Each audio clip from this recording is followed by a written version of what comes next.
Sa pagbubulay-bulay po ng salita ng Panginoon, please turn with me to Second John. Second John verse 7 and 8. Second John verse 7 and 8. Ang sabi po dito, maraming mandaraya na lumitaw sa sanlibutan. Yaong mga hindi kumikilala na si Jesucristo ay naparito sa laman. Ito ang mandaraya at ang antikristo. Ingatan ninyo ang inyong sarili upang huwag ninyong maiwala ang mga bagay na aming pinagpaguran, kundi upang tumanggap kayo ng lubos na gantimpala. Purihin ang Panginoon sa pagkabasa ng kaniyang salita. Sa pangalawang liham po ni Apostle John, na tinaguri ang Apostle of Love, ay sumusulat siya sa atin na meron pong nakakagulat na sharpness or talas ng pananalita. Binigyan niyang babala ang church na posible pala na maiwala ang lahat ng pinagpaguran ng mga manggagawa. Yun ang sinasabi po sa verse 7, mga kapatid. Madalas iniisip natin ang church bilang isang pader na hindi po mabubuwag o hindi po mabubuwal. Pero ang New Testament naglalarawan sa church bilang isang garden, bilang isang vineyard na kailangan pong bunutin palagi yung mga damo na tumutubo. The church is presented in the New Testament as a garden that must be weeded, or sa Book of Revelation, ito ay nilalarawan na isang lamparahan na maaring tanggalin ng Panginoon sa isang iglesia.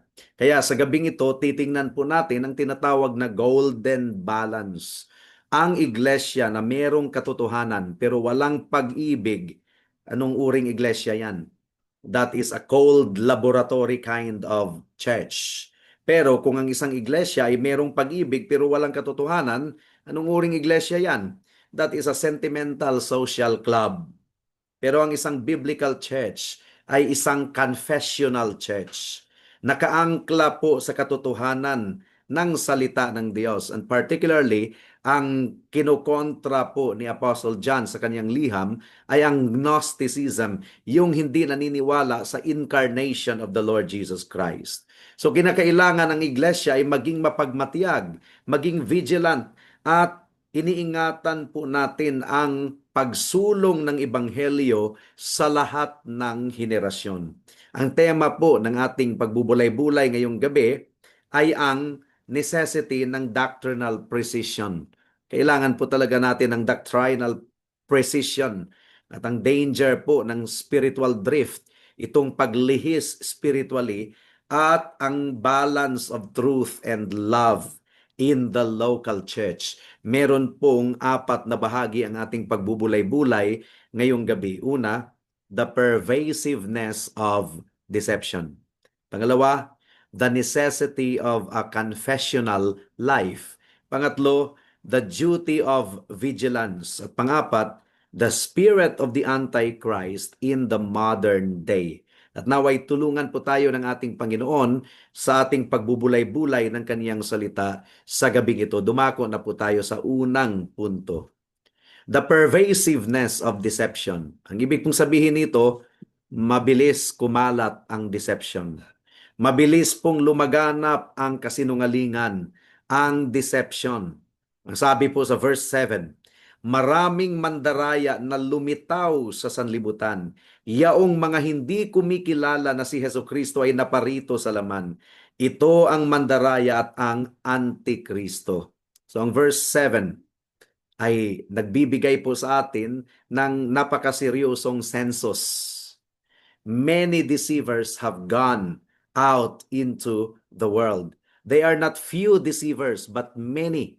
Marami pong mga mandaraya na lumalaganap sa buong mundo. At sa loob ng isang local church, ang Biblia ay malinaw po na nagpapahayag sa atin that the local church is always a mixture of the visible and the invisible.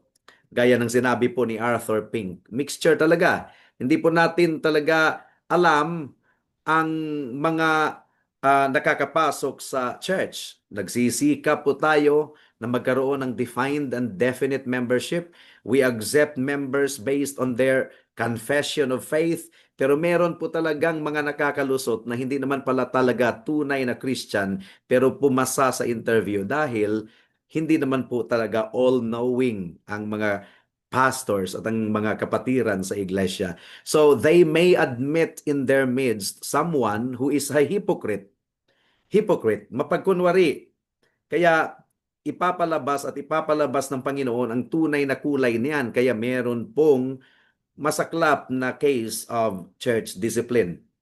Ang sabi po ni Arthur Pink, Satan is never more to be feared than when he appears as an angel of light. He does not always attack the Bible. He often uses the Bible to suggest a false meaning. So hindi naman inaatake ni Satanas directly ang Bible sa lahat ng pagkakataon madalas, pero ginagamit ni Satanas ang Bible to suggest a false meaning.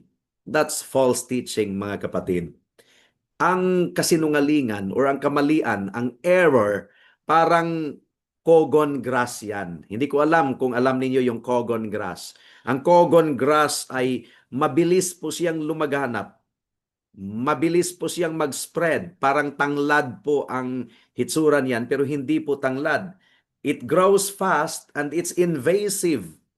At magandang tingnan ito, it is impressive from a distance. Kasi nga, magandang tingnan ang cogon grass. Ang katotohanan ay parang tanglad, parang lemongrass na nagre-require po ng cultivation. Pero meron pong substance ang tanglad at meron pong healing properties. Ganun po ang katotohanan. So, dapat hindi po tayo madaya by the massiveness of a movement. Ang popularity or marami pong sumusunod ay madalas or bihira lang ang popularity na maging kaibigan ng orthodoxy. The specific error na kinukontra ni Apostle John is the denial of Jesus Christ as coming in the flesh, yung incarnation of Christ. Kasi kung hindi po tunay na tao si Hesus Kristo, patuloy natin or paulit-ulit natin itong pinapaliwanag. Hindi siya qualified na maging representative natin kung hindi siya naging tao. Hindi siya qualified na maging substitute.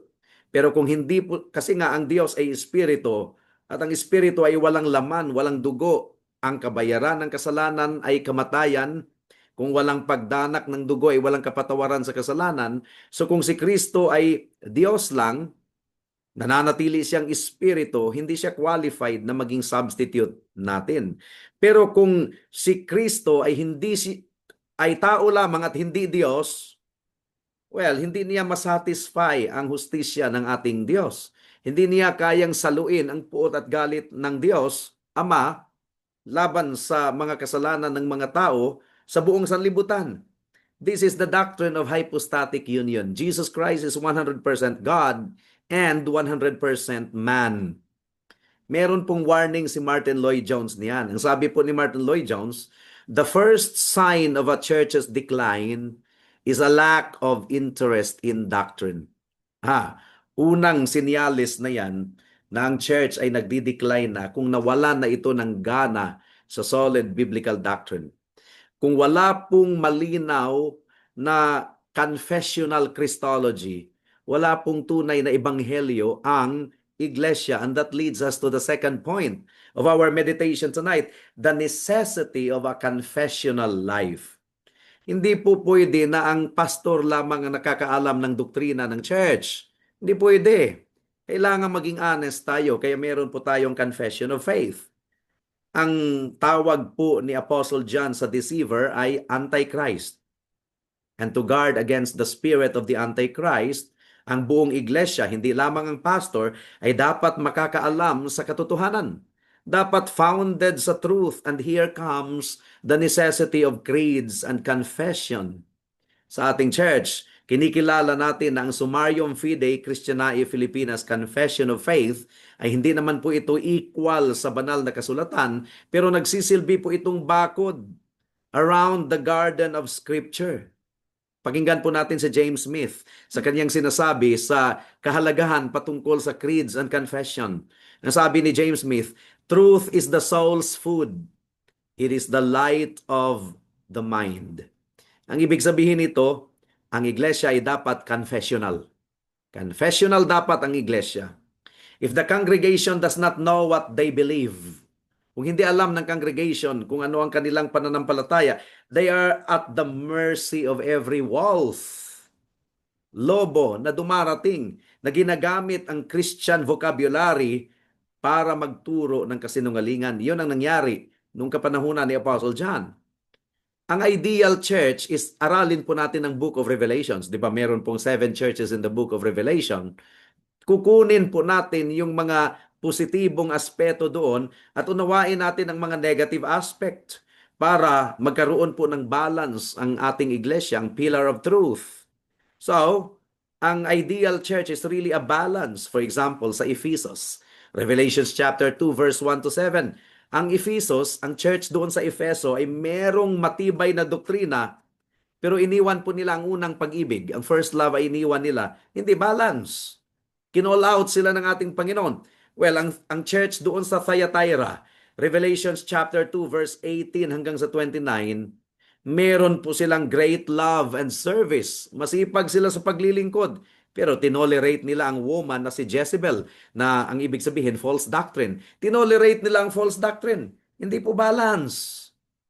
Ang ating goal is that a church that is as narrow as the truth, yun ang ating balance, and as wide as the love of God.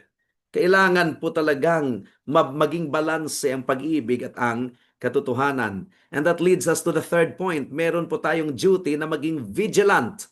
The duty of vigilance. Verse 8 ng ating teksto. Ang sabi po dito, ingatan ninyo ang inyong sarili upang huwag ninyong maiwala ang mga bagay na aming pinagpaguran, kundi upang tumanggap kayo ng lubos na gantimpala. So watch yourselves. Yun ang utos ni Apostle John. Ingatan ninyo ang inyong sarili. This is a call to preservation through perseverance. Ang apostasy, ang pagtalikod po, hindi po yun nangyayari overnight. Yung pagiging apostate ng isang iglesia, hindi yan nangyayari overnight. It is a slow drift away from the shore. Kung sa bangka pa, it is a slow drift, papalayo at papalayo sa dalampasigan. Kung sa bahay pa, unti-unting kinakain ng mga anay, ang mga poste ng bahay, hanggang sa bumagsak na lang. Pero hindi po yun nangyari overnight. Kaya sabi po ni R.C. Sproul, we are not living in a vacuum. We are breathing the air of a secular culture that hates the Christ of the Bible.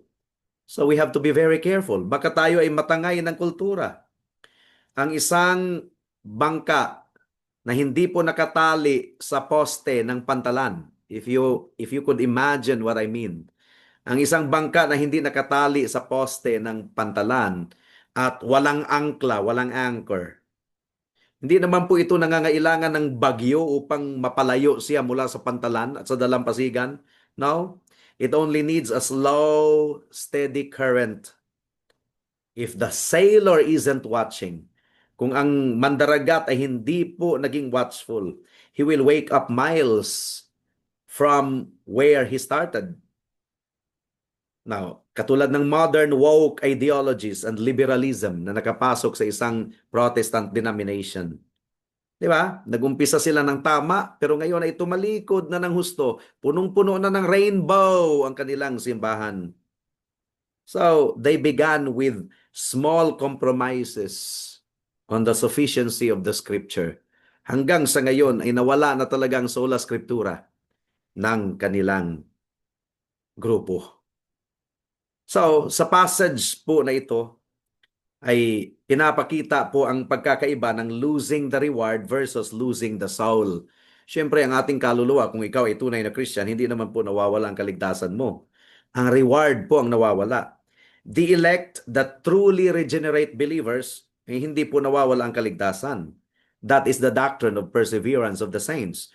Pero ang church, itong local congregation, ay maaaring mawalan po ng lampstand.